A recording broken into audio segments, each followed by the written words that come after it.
A deal to end the war with Iran's regime appears to be coming together. News of a potential one-page agreement. President Trump is now touting great progress in the push for peace. And the punch of positivity is already having a fast effect. Oil prices have fallen below $100 a barrel. Markets are soaring right now. My team may pop that up as I'm talking about it. But it's impressive how quickly that response was. And those oil prices will eventually hit gasoline on the market. I mean, all of this is positive. Let's see how long this holds. Iran is expected to respond within hours, so that deadline on them is tight. I'm Harris Faulkner. You are in the Faulkner Focus. President Trump posted this on his Truth Social earlier this morning. Assuming Iran agrees to give what has been agreed to, which is, perhaps, a big assumption, the already legendary Epic Fury will be at an end, and the highly effective blockade will allow the Hormuz Strait to be open to all, including Iran. If they don't agree, the bombing starts. And this. The blockade will remain in full force in effect. Project Freedom, the movement of ships through the Strait of Hormuz, will be paused for a short period of time. Secretary of State Rubio with this on the military phase of the war. He said this late yesterday. Their missile launching capability has been substantially degraded, and their industrial base, their defense industrial base, has been severely damaged. So their ability to build a shield behind which they could hide their nuclear program was wiped out. That's a very substantial achievement, and that was the purpose of this operation from day one. Their nuclear material in order for this war to end. Well, that's one of the topics that needs to occur. We would prefer the path of peace. What the president would prefer is a deal. Retired four-star Air Force General Charles Wald will be with me in moments. First, let's go to Peter Doocy at the White House, where the news is moving very fast. Peter.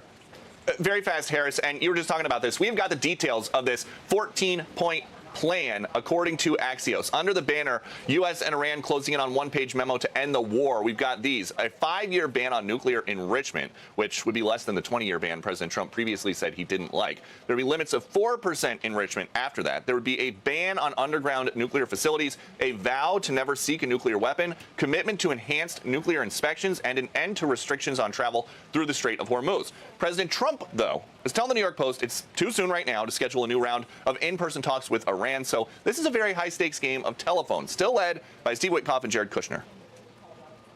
I'm not always going to be one, but if there's a real diplomatic path and we continue to explore it, Steve and Jared are working on that very hard. If there is one there, it could be one that leads them to reconstruction, to prosperity, and to stability, and to not posing a threat to the world.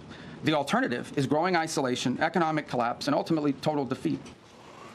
We don't know how many Iranian leaders who ordered protesters a couple months ago murdered are still there, but a separate piece of this puzzle is avoiding future slaughter of protesters by arming them. Do you plan to arm them soon? Well, I don't want to say that, but yeah, I mean, people say, why aren't they protesting? They want to protest, but they don't have any guns. So you could have 200,000 people protesting and have... In fact, where we are, so close to a deal. So the Israelis had been preparing to ramp fighting up with Iran until this morning. Harris. Yeah, I'm looking at that Reuters right now. That seems very significant that they didn't know, because in the beginning it was the Roaring Lion operation and Epic Fury. Epic Fury now, State Secretary Rubio told us, is over. Your last quick one. Yes, remember, Netanyahu and Trump were here at the beginning. Everything was happening together. So it seems like at the end, they are not necessarily coordinating as closely. Peter Doocy, getting us started. I appreciate you. Thank you. In focus now, retired four-star Air Force General Charles Wald, former Deputy Commander of U.S. European Command. Sir, great to have you. I want to start with that bit of news, with Israel and the United States maybe not being yoked as they were at the beginning of the war. Your reaction? I'd be pretty surprised if the Israelis and the United States aren't in pretty much lockstep. I mean, you hear things in public, but there's a lot of discussion going on. Our main issue in the Middle East, frankly, besides the fact that Iran is so provocative, is the security of Israel and our GCC friends. And I think we need to stick with that. We won't, I don't think we'll waver from that. And that'll be the end state. Look, it feels like, and we'll set just aside what happened today for a second. When Secretary of State Marco Rubio said that Operation Epic Fury yesterday was over, we could get a sense, and that's why you saw reporters really leaning in with questions on that, that perhaps something was on the horizon, and now word of a one-page deal. I want to get your direct thoughts on the strategy that has gotten us here in the last 24 hours. They're associated, but they're somewhat separate. And I think both of those are objectives of the United States. I mean, we will never let, I thought Secretary Rubio did a super job yesterday, matter of fact. And I think he explained it very well. And names, Epic Fury, Project Freedom, you name it, those are interesting names. But the end state for us is a secure Middle East that isn't threatened by Iran. Do you think we can move the ball on Iran with the nuclear capability that they have? Not a lot of it above 60%, enriched uranium, but they're moving toward that weapons grade, as we've known all along? Well, I kind of look at it as two kind of the associated phases. One is the diplomatic side, which we've heard a lot about, and number two is the reality. And I think for the United States, anything that Iran does to have a nuclear capability in the future has to be addressed and will continue to be addressed every day, regardless of what you call the agreement. So, Okay. number one, I think the IRGC is back on its heels. I think that it's going to take some time, but I think the number one issue there is that they fail, and number two is that we secure Israel and the GCC countries as our allies. All right, I want to get to this. Secretary of State Marco Rubio also talked about gas prices. That's where Americans' heads are. If you talk with any of these voters in primary season, let's watch. We don't benefit from the straits as much as other countries. I don't know if you've seen what the gas prices are like in other parts of the world that are really suffering big time. So we're very fortunate that the United States, I believe right now, is like the world's largest net exporter of oil and natural gas as a result, not because of this war, but because we have this capacity. I don't think today is any different. I think there's a lot of rhetoric on TV and in the diplomatic discussions. I think the end state for us, again, is that Iran doesn't have a capability to threaten anybody in the world with a nuclear weapon. And number two, that we secure Israel along with them and our GCC counterparts. And there's a lot of rhetoric you hear on the news and such. I thought that, like I said, I thought the Secretary did a great job.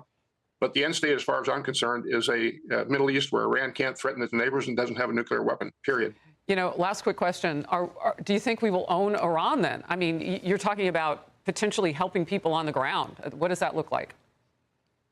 I think we help the people. First of all, I'm not a big fan of invading Iran necessarily, although I think on the coastline we could do some things that would secure the Straits of Hormuz. We do not want to own Iran. The people of Iran need to own Iran. And major business shifts. Top headlines today.